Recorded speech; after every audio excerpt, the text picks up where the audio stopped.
Hi guys, मैं हूं CA Nilesh Purohit and बहुत बहुत स्वागत है आपका इस वीडियो लेक्चर में। आज के इस वीडियो लेक्चर में हम कवर करेंगे क्लास 11 के सब्जेक्ट बिजनेस स्टडीज़ को। तो शुरू करने से पहले कुछ मेरी बेसिक रिक्वायरमेंट्स है जो आपको फुलफिल करनी पड़ेगी। जैसा अभी आपको स्क्रीन पर दिख रहा है, मेरी 3 रिक्वायरमेंट है। सबसे पहली तो जब आप ये वीडियो देख रहे हैं उस टाइम पर आपके पास में नोटबुक और एक पेन होना चाहिए। दूसरी, हो सके तो इस वीडियो को आप डाउनलोड कर दीजिए एंड देन फिर एयरप्लेन मोड ऑन करके इस वीडियो को देखिए सो दैट आप कोई भी तरीके से डिस्ट्रैक्ट ना हो। एंड थर्ड, कि आपको पूरा फोकस रखना है मेरे इस वीडियो पर। आपको बिल्कुल भी भटकना नहीं, कहाँ पे आपको बुला रहा है तो उनको रुका देना है। तब तक ये वीडियो चल रहा है आपको कहाँ पे और देखना नहीं है। एंड हाँ, आपको साथ में अपनी टेक्स्ट बुक भी लेकर बैठनी है सो दैट कि जब मैं आपको कहूं कि ये टॉपिक जो है अभी वो खत्म हो चुका है तो आप क्विकली रीड कर लीजिए अपने टेक्स्ट बुक से, तो उस टाइम पर आपको वो टेक्स्ट बुक से रीड करनी है। एंड आपके माइंड में जितने भी क्वेश्चंस आ रहे हैं कि इसका मतलब क्या होता है, सर ने ये एक्सप्लेन नहीं किया या ये क्या चीज़ है, तो उन सारे क्वेश्चंस को आपको नोट डाउन करना है आपकी नोटबुक पर। एंड आपके जब ये लेक्चर खत्म होगा उसके बाद में आपको कमेंट बॉक्स में लिखना है कि आपके क्या क्या क्वेरीज थे जो मैं सॉल्व नहीं कर पाया, सो मैं नेक्स्ट वीडियो में या फिर कमेंट बॉक्स में आपको उसका आंसर दे सकूं। तो मैं उम्मीद करता हूं आपको ये रिक्वायरमेंट समझ आ गई है एंड आप ये रिक्वायरमेंट फुलफिल करने के बाद ही ये वीडियो देख रहे हैं। चलिए, उम्मीद करता हूं कि आपने सब कुछ लेके आ गए हैं एंड आइए शुरू करते हैं। सबसे पहले तो ये समझते हैं कि ये जो बिजनेस स्टडीज है ये टॉपिक भी क्यों आया है, टॉपिक का रेलेवेंस क्या है, इस टॉपिक में होगा क्या। जैसे इकोनॉमिक्स हमको पता है, अकाउंट्स पता है, तो ये बिजनेस स्टडीज जो टॉपिक है उसका जो ऑब्जेक्टिव है वो क्या है और ये क्लास 11 में गवर्नमेंट ने क्यों लेके आए हैं। तो पहले तो हम अंडरस्टैंड करते हैं इस टॉपिक के नाम से। इसका नाम है बिजनेस स्टडीज। बिजनेस यानी क्या? बिजनेस यानी कोई भी चीज का परचेस और सेल जो होता है, अगर वो कोई पर्सन कर रहा है तो उसे हम कहते हैं सिंपल में बिजनेस। एंड स्टडीज यानी क्या? स्टडीज यानी एक रिसर्च, एक कुछ एनालिसिस, कुछ एक इन डेप्थ अंडरस्टैंडिंग लेना उस टॉपिक के बारे में। तो इसका मतलब क्या हो गया टॉपिक का मतलब? ये टॉपिक का मतलब है कि हम लोग बिजनेस कैसे वर्क करता है, हम बिजनेस के बारे में थोड़ा एक इन डेप्थ अंडरस्टैंडिंग लेंगे कि बिजनेस कैसे वर्क करता है, बिजनेस में क्या क्या होता है, कितने फॉर्म्स होते हैं, वो सब कुछ हम सीखने वाले हैं ये क्लास 11 के बिजनेस स्टडीज के अंदर। एंड सेकेंडली, गवर्नमेंट अब आप सोचोगे कि गवर्नमेंट क्यों चाहता है कि हम लोग बिजनेस सीखें। तो मैं आपको बता दूं कि गवर्नमेंट के बहुत सारे फायदे हैं बिजनेसेस होने से, जो हम लोग आगे कवर करेंगे कि क्या क्या फायदे हैं। बट अभी समझ लो, गवर्नमेंट बहुत प्रमोट करता है बिजनेसेस को। जैसे कि आप देख रहे हैं अभी लॉकडाउन के पीरियड में भी गवर्नमेंट ने बहुत हेल्प करी है एमएसएमईज की, जो कि एक तरह के छोटे बिजनेसमैन हैं, उनको बहुत सारे लोन्स ग्रांट्स प्रोवाइड कर रहे हैं। तो गवर्नमेंट बहुत प्रमोट करता है बिजनेसेस को। तो हम आगे देखेंगे कि गवर्नमेंट के क्या फायदे हैं। तो अभी के लिए आपको समझ में आ गया है कि बिजनेस स्टडीज में हम क्या सीखने वाले हैं, हम अंडरस्टैंड करने वाले हैं बिजनेस को। चलिए आगे बढ़ते हैं। अब कुछ लोग सोचते रहेंगे कि हम बिजनेस नहीं करेंगे, हम तो बड़े होकर के जॉब करेंगे, तो हमको ये क्यों पढ़ना है। तो मैं आपको बता दूं कि अगर आप बिजनेस करोगे ना तो आप ये जो 2 तस्वीर देख रहे हो ना स्क्रीन पर, वैसे भी आप बन सकते हो, लेकिन जो आप जॉब से बिल्कुल नहीं बन सकते। क्या आपको पता है ये 2 लोग कौन है? अगर हाँ तो अभी स्क्रीन पॉज करिए एंड कमेंट बॉक्स में मुझे बताइए कि ये 2 लोग कौन हैं। चलिए, जिन्होंने कमेंट बॉक्स में लिखा बहुत अच्छा है, जिन्होंने नहीं लिखा तो मैं आपको बता दूं, जो फर्स्ट फोटो है वो है रतन टाटा की, जो कि टाटा ग्रुप के मालिक है। एंड जो सेकंड फोटो है वो है रिलायंस के मालिक मुकेश अंबानी की, जो कि अभी वर्ल्ड के बहुत टॉप 10 जो वेल्दीएस्ट पर्सन है उनमें भी आते हैं। तो अगर आप बिजनेस करोगे तो आप इन जैसे भी बन सकते हो। चलिए पहले अभी समझते हैं कि गवर्नमेंट के क्या फायदे थे। तो आपको स्क्रीन पर दिख रहा है गवर्नमेंट के मेजरली 3 फायदे हैं। फर्स्ट क्या है, रीड करते हैं मेरे साथ में। फर्स्ट है कलेक्शन ऑफ टैक्सेस। तो गवर्नमेंट के बहुत सारे एक्सपेंसेस होते हैं, जैसे कि मिलिट्री के ऊपर गवर्नमेंट एक्सपेंस करता है, एजुकेशन के ऊपर करता है, हॉस्पिटल्स, इतने सारे जो एक्सपेंस करने के लिए उनको पेमेंट कहां से आ रही है? तो पेमेंट आ रही है उनको टैक्सेस के फॉर्म में। जैसे आपके पेरेंट्स में हम लोग क्या करते हैं, हम जो हमारा इनकम अर्न होता है उसके ऊपर कुछ परसेंटेज का हम लोग टैक्स पे करते हैं। तो जितना बड़ा बिजनेस रहेगा, जितने जो बड़े लोग की जो अर्निंग होती है उतनी रहेगी, जितनी बड़ी रहेगी उतना उनको टैक्स पे करना पड़ेगा। जैसे एग्जांपल लेते हैं मुकेश अंबानी का, तो अगर मुकेश अंबानी जी लैक्स ऑफ रुपीस अर्न कर रहे हैं, लैक्स ऑफ रुपीस, तो उनके ऊपर जो 30% का अराउंड उनको टैक्स पे करना पड़ेगा। तो जितना वो कमाएंगे उतना ही गवर्नमेंट भी कमा पाएगी। तो फर्स्ट तो क्या फायदा होगा गवर्नमेंट को कि जितने ज्यादा बिजनेसमैन होंगे उतना ज्यादा गवर्नमेंट टैक्सेस अर्न कर पाएगी। सेकेंड था कि क्रिएटिंग एम्प्लॉयमेंट। गवर्नमेंट का एक मेजर एम होता है कि उसको एम्प्लॉयमेंट भी क्रिएट करनी है। तो मान लो अगर आपके विलेज में, आपके सिटी में अगर कोई एक बिजनेसमैन आता है, तो वो एक बिजनेसमैन के अंडर में कम से कम 50 to 100 एम्प्लॉय लगते हैं वहां पे। जैसा कि टाटा ग्रुप है, टाटा ग्रुप में अराउंड 7 lakhs के एम्प्लॉयज वहां पे काम कर रहे हैं।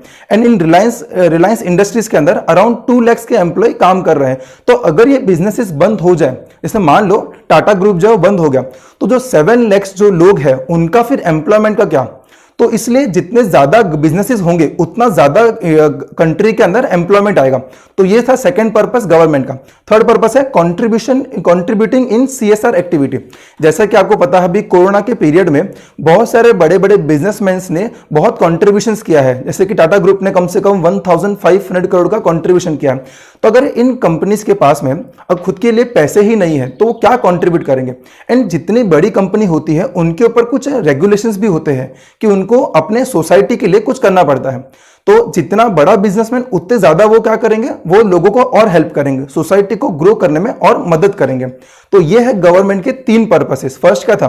फर्स्ट है टैक्सेस, सेकंड है एम्प्लॉयमेंट, थर्ड क्या है? थर्ड है सीएसआर एक्टिविटी। तो ये है गवर्नमेंट के फायदे। और गवर्नमेंट के और भी अलग फायदे भी हैं, जैसे कि जीडीपी में ग्रोथ होना, इन्फ्लेशन, वो सब भी चीजें हैं, बट वो इनडायरेक्टली है। बट मेजरली ये 3 जो है गवर्नमेंट के फायदे वाली चीजें हैं।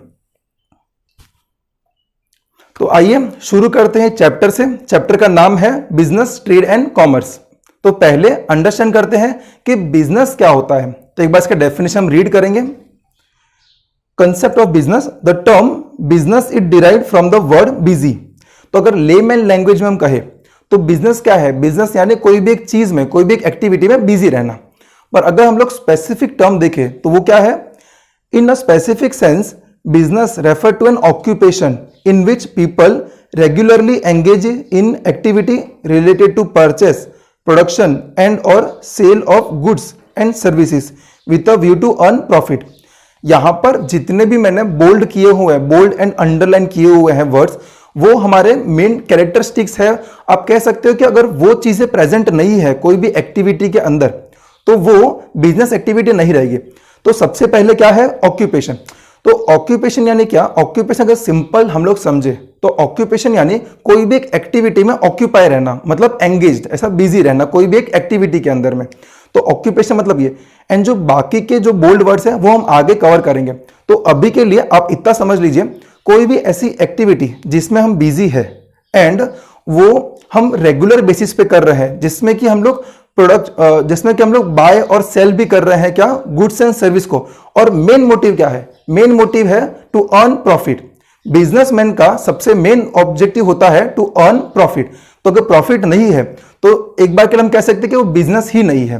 ठीक है, तो आपको समझ गया कंसेप्ट ऑफ बिजनेस क्या है। ये वापस एक बार रीड करते हैं, बहुत इंपॉर्टेंट डेफिनेशन है और इसके बिना हम ये चैप्टर शुरू नहीं कर सकते। तो वापस रीड करेंगे मेरे साथ में आप। In a specific sense business refer to an occupation in which people regularly engage in activities related to purchase, production and or sale of goods and service with a view to earn profit। तो ये आपको समझ में आ गया कि business का जो concept है, बिजनेस का जो मेन टर्म है वो उसका क्या मतलब होता है। अब धीरे धीरे ये जो बिजनेस के जो टर्म्स है उसको हम थोड़ा और एक एक पार्ट लेके समझेंगे, एक एक वर्ड का हम लोग मतलब समझने की कोशिश करेंगे। तो सबसे पहले आता है एक्टिविटी। अब एक्टिविटी जो है वो 2 तरह की हो सकती है। एक होती है इकोनॉमिक एक्टिविटी और दूसरी होती है नॉन इकोनॉमिक एक्टिविटी। तो अब पहले देखते हैं इकोनॉमिक एक्टिविटी क्या होती है। मान लो आप कोई भी ऐसा काम कर रहे हो जिससे कि आपको मनी मिल रहा है या फिर आपकी लाइवलीहुड। तो अगर कोई ऐसी एक्टिविटी आप कर रहे हो जिससे आपको पैसे मिले, आपको मतलब आपको डे टू डे बेसिस पे जो खाना, आपको सर्वाइवल के लिए जो इंपॉर्टेंट चीजें होती है, अगर आपको वो मिल रही है तो वो क्या है? वो एक इकोनॉमिक एक्टिविटी है। एग्जाम्पल लेते हैं कि अब जैसे बिजनेसमैन है, देते हैं कि आप कोई जनरल स्टोर में गए एंड वहां पर आपको कोई एक चीज परचेस करनी, मान लो एक गुड डे का बिस्किट परचेस करना है, तो वो जो पर्सन है वो पर्सन क्या कर रहा है, आपको वो पर्सन आपको गुड डे का बिस्किट जो है वो आपको दे रहा है एंड आप रिटर्न में क्या कर रहे हो, आप रिटर्न में उनको पैसे दे रहे हो। तो मनी के बदले में आपको क्या मिल रहा है, बिस्किट मिल रहा है। तो ये जो एक्टिविटी क्या है, ये एक तरह की बिजनेस एक्टिविटी है। क्यों? क्योंकि इसमें क्या है, ट्रांसफर हो रहा है गुड्स का एंड इसमें ऑब्जेक्टिव क्या है सेलर का, वो है टू अर्न प्रॉफिट, और मेन क्या पॉइंट है, इसमें मनी मिल रहा है हमको। एक और हम लोग एग्जांपल लेते हैं कि जैसे आपको पता है मुकेश अंबानी जो है उनका इतना बड़ा घर है मुंबई के अंदर, तो वहां पे जो सर्वेंट्स है, तो क्या है कि सर्वेंट्स वहां पे काम करते हैं एंड उनको वहां पर ही स्टे करने मिल रहा है, वहां पर उनको घर मिल रहा है, उनको खाने के लिए पैसे मिल रहे हैं, उनको कपड़े मिल रहे हैं। तो मुकेश अंबानी उनको पैसे की जगह पर अगर घर, कपड़े और खाने के लिए पैसे दे दे तो क्या उसे बिजनेस कहेंगे? तो हाँ। क्यों? क्योंकि उससे उनकी लिवलीहुड पूरी हो रही है। क्या हो रहा है, उनको खाने के लिए पैसे, उनको खाने के लिए खाना मिल रहा है, पहनने के लिए कपड़े मिल रहे हैं और रहने के लिए जगह मिल रही है। तो ये जो चीजें हैं इसे ही कहते हैं हम लोग लाइवलीहुड। तो ये अगर उनको मिल रहा है तो दैट मीन्स कि वो जो एक्टिविटी कर रहे हैं, जो सर्वेंट्स है वहां पर, वो जो एक्टिविटी कर रहे हैं वो क्या है, वो भी एक तरह की इकोनॉमिक एक्टिविटी है। अब देखते हैं नॉन इकोनॉमिक एक्टिविटी। तो सिंपल पहले समझते हैं कि जो भी इकोनॉमिक एक्टिविटी है वो नॉन इकोनॉमिक नहीं रहेगी एंड जो नहीं है वो नॉन इकोनॉमिक एक्टिविटी रहेगी।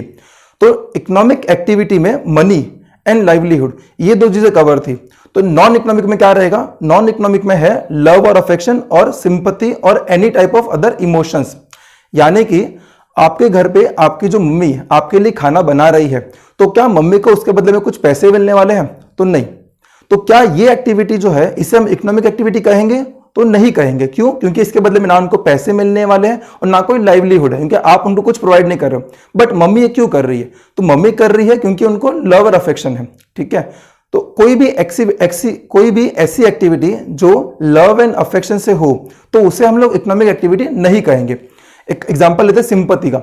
मान लो कि आप रेलवे स्टेशन पर हो एंड आप देख रहे हो कि वहां पे कुछ बूढ़े लोग हैं एंड उनके पास बहुत सामान है, तो आप वहां पर जा करके उनको हेल्प कर रहे हो कोई एक उनके सीट्स पर पहुंचाने के लिए। तो क्या ये जो एक्टिविटी आपने की, जो सामान उठा के आप उनको वहां पे सीट पर रखे है, तो क्या ये एक्टिविटी इकोनॉमिक एक्टिविटी है? तो नहीं। क्यों नहीं है? क्योंकि इसमें आपका कोई भी ऑब्जेक्टिव मनी अर्न करना नहीं है, ना कोई लाइवलीहुड है। यहां पे आपका ऑब्जेक्टिव क्या है कि आपका ऑब्जेक्टिव ये था कि आप उनको हेल्प कर पाओ, जिसे हम कहते हैं एक टाइप की इमोशन जो कि है सिंपैथी। तो अगर कुछ सिंपैथी से आप कर रहे हो तो ये इकोनॉमिक एक्टिविटी नहीं रहेगी। तो आपको क्लियर है कि इकोनॉमिक एक्टिविटी क्या है और क्या नहीं है। तो अब देखते हैं इकोनॉमिक एक्टिविटी के अंदर में 3 टाइप की कैटेगरी है। फर्स्ट है बिजनेस, सेकंड है प्रोफेशन एंड थर्ड है एम्प्लॉयमेंट। बिजनेस यानी क्या? बिजनेस यानी कि कुछ परचेस और सेल करे कुछ गुड्स का। प्रोफेशन यानी क्या? प्रोफेशन मतलब कुछ एक आपकी सर्विस प्रोवाइड कर रहा है। जैसे मैंने कहा कि मैं सीए नीलेश हूं, तो जो सीए की मैं सर्विस प्रोवाइड करूंगा, जो अकाउंट्स लिखूंगा मैं, या फिर जो मैं आपको रिटर्न फाइल करूंगा, तो वो जो मेरी एक्टिविटी मैं कंडक्ट करूंगा उसे क्या कहूंगा? उसे मैं कहूंगा प्रोफेशन। तो आप सिंपल समझ लीजिए, बिजनेस के अंदर गुड्स होते हैं एंड प्रोफेशन के अंदर सर्विसेज होती है। एंड थर्ड जो है वो है एम्प्लॉयमेंट। तो एम्प्लॉयमेंट यानी क्या? मतलब किसी भी बिजनेसमैन के अंडर में काम कर रहे हैं तो वो है एम्प्लॉयमेंट। तो ये 3 जो है, ये 3 कैटेगरी है इन इकोनॉमिक एक्टिविटी। इसके इन तीनों के बारे में हम आगे और इन डेप्थ रीड करेंगे। चलिए चलते हैं नेक्स्ट टॉपिक पर। चलो, आपको अभी समझ में आ गया था कि बिजनेस एक्टिविटी क्या है। तो यहां पे कुछ एग्जांपल्स है, तो मैं चाहूंगा कि आप पहले हम रीड करेंगे इसे एंड देन फिर आप स्क्रीन पॉज करके वही टाइम पर आपके कमेंट बॉक्स में लिखना कि ये कौन सी इकोनॉमिक एक्टिविटी है, ये इकोनॉमिक एक्टिविटी है कि नहीं है। चलिए रीड करते हैं पहले। फर्स्ट है farmer growing rice for her own consumption. क्या लगता है आपको? जो हमने कंसेप्ट ऑफ बिजनेस था उसको याद करिए कि उसमें क्या लिखा था कि हमको कुछ बाय और सेल करना है गुड्स और सर्विसेज को। तो क्या यहां पर फार्मर जो भी ये राइस ग्रो कर रहा है वो कुछ सेल करने के लिए कर रहा है? नहीं। यहां पर फार्मर किसके लिए कर रहा है? For own consumption. तो क्योंकि ये ओन कंजम्पशन है, क्या ये बिजनेस एक्टिविटी रहेगी? तो नहीं रहेगी बिजनेस एक्टिविटी। सेकंड क्या है? सेकंड है a factory owner producing school bags for sale in market. क्या कर रहा है factory owner? Factory owner schools के जो बैग्स हैं वो बना रहा है। किस लिए बना रहा है? To sell in market. मतलब क्या वो कुछ बाय और सेल कर रहा है गुड्स? तो हाँ, वो अपने जो बैग्स है उसे सेल कर रहा है। एंड क्या उसका उनका जो ऑब्जेक्टिव क्या रहेगा सेल करने का, वो रहेगा प्रॉफिट। तो क्योंकि ये ओन कंजम्पशन नहीं है, ये सेल कर रहे हैं, यहाँ पे गुड्स भी है हमारे पास में, तो इसे हम क्या कहेंगे? इसे हम कहेंगे इकोनॉमिक एक्टिविटी। चलिए थर्ड वाला रीड करते हैं। Person begging at a busy traffic intersection. जो हम लोग कभी कभी कार या बाइक रोकते हैं ट्रैफिक सिग्नल पर, तो वहां पे कुछ लोग जो आते हैं पैसे मांगने के लिए, जो बेगर्स होते हैं, तो अगर उनको हम कुछ चीजें प्रोवाइड कर रहे हैं, अगर हम 10 रुपए कुछ प्रोवाइड करते भी हैं उनको, तो उनकी जो एक्टिविटी है, मतलब ये जो बेगिंग, ये जो एक्टिविटी है, क्या इसे हम इकोनॉमिक एक्टिविटी कहेंगे? अगर नहीं तो क्यों नहीं? क्योंकि फर्स्ट ऑफ ऑल इसमें कोई भी तरह का बाय और सेल नहीं हो रहा है। आप देखोगे यहां पर वो सिर्फ पर्सन आके मांग रहा है। क्या उसने कुछ सामने आपको गुड्स दिया? नहीं। कुछ सर्विसेज दी? नहीं। तो क्या हम इसे इकोनॉमिक एक्टिविटी कहेंगे? तो नहीं, ये इकोनॉमिक एक्टिविटी नहीं रहेगी। फोर्थ हम रीड करते हैं। Services of a domestic help doing household chores at an employer's house. मतलब क्या हो गया? आप इसे समझिए कि आपके घर पे जो झाड़ू मारने के लिए, जो बर्तन मांजने के लिए जो लोग आते हैं, मेड जो आते हैं, अगर आप उनको अगर वो आपको कोई सर्विसेज प्रोवाइड कर रही है, तो क्या उसे हम इकोनॉमिक एक्टिविटी कहेंगे? तो हाँ, क्यों हम कहेंगे? क्योंकि फर्स्ट ऑफ ऑल वो कुछ ना कुछ तो चार्ज करेगी, मतलब उसका जो ऑब्जेक्टिव वो है अर्न मनी। सेकेंडली कि वो यहां पर आकर क्या कर रही है? वो सर्विसेज प्रोवाइड कर रही है। वहां पर वो गुड्स नहीं दे करके वो सर्विसेज प्रोवाइड कर रही है। तो इसलिए ये जो एक्टिविटी रहेगी वो रहेगी इकोनॉमिक एक्टिविटी। चलिए फिफ्थ वन देखते हैं। Services of a housewife doing household chores at home.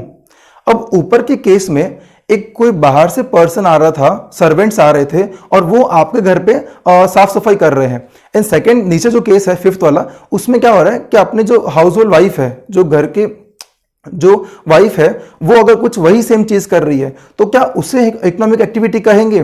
तो नहीं। क्यों? क्योंकि वाइफ को कुछ भी इसके बदले में मनी नहीं मिलने वाला है। एंड वो क्यों कर रही है? वो कर रही है आउट ऑफ लव और अफेक्शन, कि अपने घर को तो हर कोई सुधारना चाहता है। तो वो जो एक्टिविटी रहेगी ये रहेगी नॉन इकोनॉमिक एक्टिविटी। चलिए आगे बढ़ते हैं पहले क्वेश्चन पर। मैं उम्मीद करता हूं कि आपको समझ में आ गया है कि बिजनेस का मतलब क्या होता है। हमने एग्जांपल्स भी देखे, हमने इवन जो एक्टिविटीज है, economic activity, non economic activity, दोनों को समझा है। और आप चाहो तो आप वापस एक बार इसको रिवाइंड करके देख लीजिए, क्योंकि इसके बिना आगे प्रोसीड करना प्रॉपर नहीं रहेगा। ठीक है, तो मैं उम्मीद करता हूं आपको सब अंडरस्टैंडिंग आ गई है अभी। चलिए नेक्स्ट देखते हैं question. What are the characteristics of business activities. जो बिजनेस एक्टिविटीज है, जो हमने डेफिनेशन रीड किया था, जहां पर मैंने बोल्ड किए थे, उसका जो अगर वो प्रेजेंट रहेगी तो वो कह रहे हैं बिजनेस एक्टिविटी है, और वो जो वर्ड्स है वो क्या है? एक तरह के कैरेक्टरिस्टिक्स है। तो अब हम उसको इन डिटेल अंडरस्टैंड करेंगे कि बिजनेस एक्टिविटी के जो कैरेक्टरिस्टिक्स होते हैं वो क्या क्या होते हैं। तो फर्स्ट है इकोनॉमिक एक्टिविटी। इसमें हम लोग अंदर रीड करते हैं। मनी और livelihood and not due to any emotion can be at individual level और अ कंपनी लेवल। तो इकोनॉमिक एक्टिविटी हमने बहुत इन डिटेल अंडरस्टैंड किया है। मनी और लाइवलीहुड है, अगर उसके लिए कुछ हम लोग एक्टिविटी कर रहे हैं तो वो इकोनॉमिक एक्टिविटी रहेगी। अगर कोई भी टाइप ऑफ इमोशन जैसे कि लव, अफेक्शन, सिंपैथी, तो ये जो चीजें हैं, अगर ये हमारा ऑब्जेक्टिव है, तो ये जो एक्टिविटी रहेगी ये रहेगी नॉन इकोनॉमिक, और वो इकोनॉमिक एक्टिविटी नहीं रहेगी। ठीक है, और यहां पे नेक्स्ट हमने लिखा है can be at individual level और एट कंपनी लेवल। ऐसा बिल्कुल भी नहीं है कि आप कोई बिजनेस करें तो आपके पास एक फैक्ट्री होनी चाहिए, एक आपके पास प्रॉपर ऑफिसेस होना चाहिए, कम से कम 100-200 लोग आपके पास एम्प्लॉयर होने चाहिए। ऐसा बिल्कुल भी नहीं है। आप अकेले भी पूरा बिजनेस कर सकते हो। एंड इवन कोई ऐसी भी सिचुएशंस है, ऐसे भी बिजनेसेस है जहां पर आपको सिर्फ घर बैठना है एंड घर बैठे बैठे आपको एक्टिविटी परफॉर्म कर सकते हो। तो ऐसा बिल्कुल नहीं है कि आपके लिए कुछ बड़ा ऑफिसेस होना चाहिए। छोटे लेवल पर भी बिजनेस ही होता है, एंड इवन कंपनी लेवल पर भी बिजनेस ही होता है। वो से खाली पॉइंट है कि इकोनॉमिक एक्टिविटी होनी चाहिए, बस। चलिए नेक्स्ट देखते हैं। Profit earning, maximum profit by increase sale and reduce cost, charitable institute and NPOs not a business. तो बिजनेसेस का ऑब्जेक्टिव क्या होता है? बिजनेस का सबसे मेन और इंपॉर्टेंट ऑब्जेक्टिव जो होता है वो होता है टू अर्न प्रॉफिट। तो अगर कोई बिजनेस प्रॉफिट नहीं कर रहा है तो वो बिजनेस ही नहीं रहेगा। एंड बिजनेस एंड जो प्रॉफिट है वो कैसे हो सकता है? तो प्रॉफिट हो सकता है या तो हमारा जो सेल है वो बढ़ जाए या फिर हमारा जो कॉस्ट है वो कम हो जाए। तो ये है फॉर्मूला फॉर प्रॉफिट कि जो अगर सेल बढ़ा तो मेरा प्रॉफिट हो जाएगा या मेरा कॉस्ट कम हो गया तो भी मेरा प्रॉफिट हो जाएगा। एंड सेकंड में रीड किया था charitable institute NPOs are not businesses. आप देखोगे ये जो चैरिटेबल इंस्टीट्यूशंस जो होते हैं वो क्या कर रहे हैं, या तो एनजीओज, वो क्या कर रहे हैं, वो उनका ऑब्जेक्टिव नहीं है टू अर्न मनी, वो क्या कर रहे हैं, वो सोसाइटी के लिए कुछ अपना सर्विसेज रेंडर कर रहे हैं। जैसे कि देखे रहेंगे आपने बहुत सारे एनजीओज होते हैं जो एजुकेशन प्रोवाइड करते हैं टू रूरल एरियाज, जहां मतलब उस गांव में जहां पर इतना एजुकेशन प्रोवाइड नहीं किया जा रहा है वहां पर वो लोग फ्री एजुकेशन प्रोवाइड कर रहे हैं। या कुछ अगर खाना वगैरह की चीजें हैं तो गरीबों को जो खाना दे रहे हैं वो भी एक तरह का क्या है, वो भी एक तरह का एनजीओ का वर्क ही होता है। एंड इनका ऑब्जेक्टिव नहीं होता है टू अर्न प्रॉफिट, इनका ऑब्जेक्टिव होता है to help people, to help to grow the society. तो आप समझ गए प्रॉफिट अर्निंग। थर्ड है हमारा डीलिंग इन गुड्स और services on regular basis, not a one time activity, sale of old mobile phone. तो हमने एक वर्ड देखा था रेगुलरली। तो अगर कोई भी एक्टिविटी है जो आप रेगुलरली परफॉर्म नहीं कर रहे हो तो फिर वो बिजनेस एक्टिविटी नहीं कहलाई जाएगी। तो एक बिजनेस एक्टिविटी के लिए आपको वो रेगुलरली परफॉर्म करनी पड़ेगी। एंड सेकंड कि समझो आपके पास घर पर कोई चीजें हैं और उसे आप अभी सेल कर रहे हो। मान लो आपके पास एक मोबाइल फोन है और वो पुराना है और अभी आपको उसको सेल करना है। तो आप सोच रहे हो कि मैं मोबाइल फोन सेल करता हूं, बिजनेसमैन हूं, तो नहीं, आप वो बिजनेस में नहीं हो कि आप रेगुलर बेसिस पे वो मोबाइल फोन नहीं सेल करते, वो खाली आपने वन टाइम सेल किया था। तो अगर कोई ऐसी एक्टिविटी है जो आप वन टाइम कर रहे हो या रेगुलर बेसिस पे नहीं कर रहे हो तो उसे इकोनॉमिक एक्टिविटी नहीं कही जाएगी। तो आपको अंडरस्टैंडिंग आ गया है कि रेगुलर का मतलब क्या है। यहां पर चलते हैं फोर्थ पॉइंट के ऊपर, प्रोडक्शन और प्रोक्योरमेंट ऑफ गुड्स और सर्विसेज, मैन्युफैक्चर एंड ट्रेड और गुड्स एंड और सर्विसेज। तो प्रोडक्शन और प्रोक्योरमेंट, पहली बात तो प्रोडक्शन मतलब क्या? प्रोडक्शन मतलब कि आपका खुद का एक मैन्युफैक्चरिंग फैक्ट्री है या मतलब एक ऐसी यूनिट है जहां पर आप वो चीजों को बना रहे हो। मान लो कि एग्जांपल लेते हैं पापड़ का बिजनेस। पापड़ के बिजनेस में क्या हो रहा है कि हम लोग वहां से बाहर से जो चीजें हैं वो रॉ मटेरियल लेके आ रहे हैं, हम घर बैठकर ही उसे बना देते हैं एंड उसे पैक करके रेडी कर रहे हैं। तो ये जो आप एक्टिविटी कर रहे हो पापड़ बनाने की जो एक्टिविटी है, इसे क्या कहेंगे? इसे कहेंगे हम प्रोडक्शन। और प्रोक्योरमेंट मतलब क्या? प्रोक्योरमेंट मतलब कि कहीं और से बनी बनाई चीजें परचेस करना। मान लो कि मैं जिस ट्रेडर को दूंगा या जो होलसेलर है जो मेरे पास से पापड़ परचेस करेगा, वो क्या कर रहा है? वो कर रहा है प्रोक्योरमेंट। क्यों? क्योंकि वो बना बनाया जो प्रोडक्ट है वो मेरे पास से परचेस कर रहा है एंड वो बना बनाया है उसे सेल करेगा। तो आप सिंपल में ये कह सकते हो कि ये जो मैन्युफैक्चरिंग या जो प्रोडक्शन है वो एक ऐसी एक्टिविटी है जहां पर वो जो फॉर्म है, जो हम लोग रॉ मटेरियल लेके आए थे, उसका जो फॉर्म है वो चेंज हो जाता है। लेकिन प्रोक्योरमेंट या फिर ट्रेड, इसमें कोई भी फॉर्म चेंज नहीं होता है। आप डायरेक्टली कोई चीज परचेस करते हो एंड आप वैसे की वैसे उसे चीजें को बेच देते हो, उसे आप कोई भी चेंजेस नहीं कर रहे हो। तो ये हो गया डिफरेंस प्रोडक्शन एंड प्रोक्योरमेंट का। तो एग्जाम्पल मैंने लिखा है पतंजलि का। जैसे कि जो पतंजलि की जो फैक्ट्रीज है तो वो जो काम कर रहे हैं वो है मैन्युफैक्चरिंग यानी कि प्रोडक्शन। वो क्या कर रहे हैं? डिफरेंट जो लीव्स है, हर्ब्स है, उसे लेके आकर के कुछ ऑयल वगैरह पका करके उसे रेडी कर रहे हैं। तो वो जो कर रहे हैं वो है प्रोडक्शन। एंड देन जो यहाँ पर आपके रिटेलर के यहाँ पे या फिर आपके जो होलसेलर के यहाँ पर वो जो पतंजलि के जो प्रोडक्ट्स मिल रहे हैं वो क्या है? वो है एक तरह के ट्रेडर या फिर मतलब कह सकते हैं प्रोक्योरमेंट। क्योंकि उन्होंने क्या किया, उन्होंने जो फैक्ट्रीज है वहां से जो प्रोडक्ट आए हैं डायरेक्ट उसने वैसे ही परचेस किया है, उसे वो आगे विलेज लेवल पे उसे सेल कर रहे हैं। तो ये हो गया difference between manufacturing and trade. अब हम देखेंगे गुड्स एंड और सर्विसेज। तो गुड्स यानी क्या? गुड्स यानी कोई ऐसी चीजें जिसे जो टेंजिबल होती है। टेंजिबल यानी मतलब कि आप उसे टच कर सकते हो। तो अगर कोई चीज है जो आप बेच रहे हो और वो प्रोडक्ट है वो आप टच कर सकते हो उसे, तो वो हो जाएंगे गुड्स। एंड कोई ऐसी चीजें हैं जो आप टच नहीं कर पा रहे हो, जैसे कि सर्विसेज, जिसे हम सर्विस कहते हैं। एग्जांपल लेते हैं, जैसे मैंने कहा था कि मैं क्या हूं, मैं एक सीए हूं एंड मैं सर्विसेज प्रोवाइड करता हूं। तो मैं क्या कर रहा हूं, मैं आपके अकाउंट्स लिखता हूं, मैं आपके रिटर्न्स जो है, जो इनकम टैक्स हम रिटर्न भरते हैं, मैं आपको वो कर रहा हूं। तो वो क्या है? वो एक तरह की एक्टिविटी है। मतलब मेरे पास जो नॉलेज है वो नॉलेज को मैं अप्लाई करके वो एक जो वो मैं फाइल बना रहा हूं, जो मैं रिटर्न बना रहा हूं, उसे हम कहेंगे सर्विसेज। या फिर हम एग्जांपल लेते हैं कि आपको कहीं जाना है, आप मान लो कि आपको मूवी देखने जाना है, तो उसके लिए आप जो रिक्शा वगैरह यूज कर रहे हो, जो ये रिक्शा है ये क्या प्रोवाइड कर रहा है, ये एक तरह का सर्विसेज प्रोवाइड कर रहा है, आपको एक जगह से दूसरी जगह पर लेके जा रहा है। क्या ये आपको कोई गुड्स देता है? नहीं। तो ये जो चीजें हैं ये हैं सर्विसेज।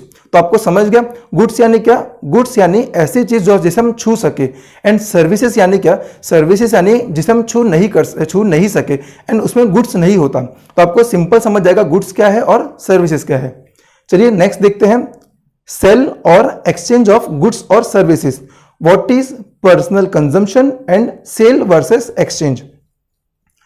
तो पहले समझते हैं कि पर्सनल कंजम्पशन क्या होता है। जैसे कि हमने एग्जांपल देखा था फार्मर का, तो फार्मर अगर कोई ये राइस बना रहा है वो भी खुद के लिए और सेल नहीं करना चाहता वो, तो वो जो एक्टिविटी रहेगी वो क्या रहेगी? नॉन इकोनॉमिक रहेगी। क्यों? क्योंकि उसमें वो सेल नहीं कर रहा है, वो अपने पर्सनल यूज के लिए कर रहा है। लेकिन अगर वो सेल करेगा तो क्या हो जाएगा? वो हो जाएगा इकोनॉमिक एक्टिविटी। एक और हमने एग्जांपल लिया था मम्मी का, कि मम्मी जो खाना बना रही है आपके लिए, क्या उसे इकोनॉमिक एक्टिविटी कहेंगे? तो नहीं कहेंगे। क्यों? क्योंकि वो आउट ऑफ लव और अफेक्शन है। मान लो कि आपकी मम्मी इतना अच्छा खाना बनाती है कि आपके जो रिलेटिव्स है, आपके जो नेबर्स है, उनको भी अच्छा लगने लग गया। और अभी मम्मी वो जो आप खाना बनाती है वो बाहर बेच भी रही है, जो रिलेटिव्स है, जो नेबर्स है, जो उनको बेच भी रही है और प्रॉफिट अर्न कर रही है उसे। तो क्या अब वो सेम एक्टिविटी को हम नॉन इकोनॉमिक कहेंगे? तो नहीं। क्यों? क्योंकि अब वो क्या है? अब वो सेल है, वो पर्सनल कंजम्पशन के लिए नहीं है, और उससे क्या है? प्रॉफिट भी आ रहा है।